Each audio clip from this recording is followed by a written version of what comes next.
Mr. Rogers. Thank you, Mr. Chairman. I'm on your bill, by the way, and I share the gentleman from Iowa's concerns. I have spoken repeatedly in recent months with General Stein and General Dunwoody about this very issue, and I'm sad to see General Dunwoody retire, by the way. She's a class act. But one of the things she's assured me is that y'all are determined to not get caught like we were caught off guard going into Iraq and Afghanistan when it came to our depot's capabilities.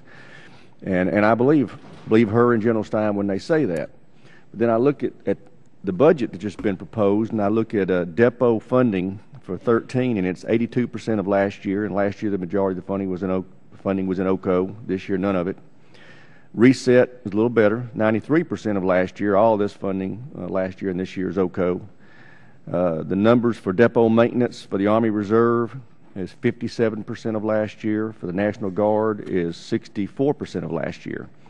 And my question is, if we want to make sure we're ready for the next, and by the way, obviously we're still in a war, and we have other theaters threatening, why has depot maintenance been cut so much, and why is there no funding in the traditional reset accounts?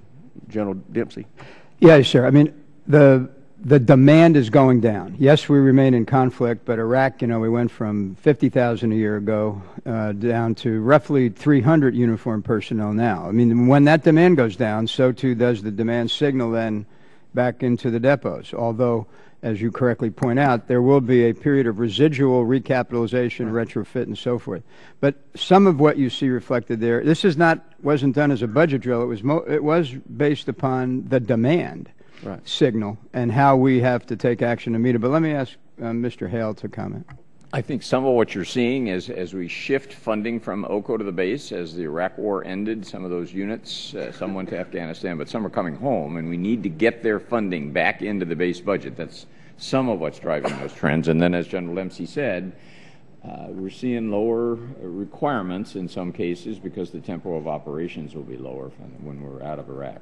Yeah, those are just much larger percentages of reduction this quickly. We still have some real significant reset demands that I understand, and maybe in 14 and 15 we may see some larger reductions, but those are awfully sharp hills to go off this soon. To my knowledge, I mean, reset is a difficult issue, and it's hard to predict, and it's hard to know exactly when the equipment will be available. We are very mindful that we need to fix or repair this equipment that's coming out of Iraq and that will come out of Afghanistan, and we'll do everything we can to work with you. I think we have $9.3 billion, if my memory serves me right, for reset in the fiscal 13 budget. There's a lot of money in there, and we're trying to do our best to make sure it works. Is it your plan to do the reset in our depots, all of it?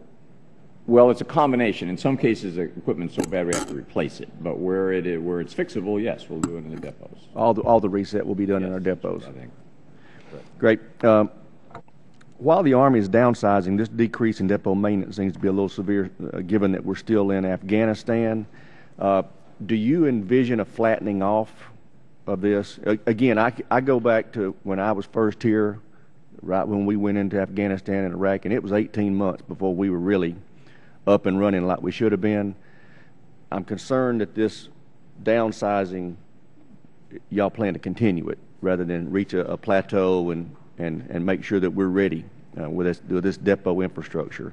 Give me some reassurance that we're not going to keep declining. Well, my whole point here is that we have to be ready to mobilize and surge quickly, and I want to be able to have the facilities I need in order to do that. And that's one of the requirements I've basically made to the service chiefs and all of them, to make sure that we have the base on which, if we have to go, we've got them and they're in place.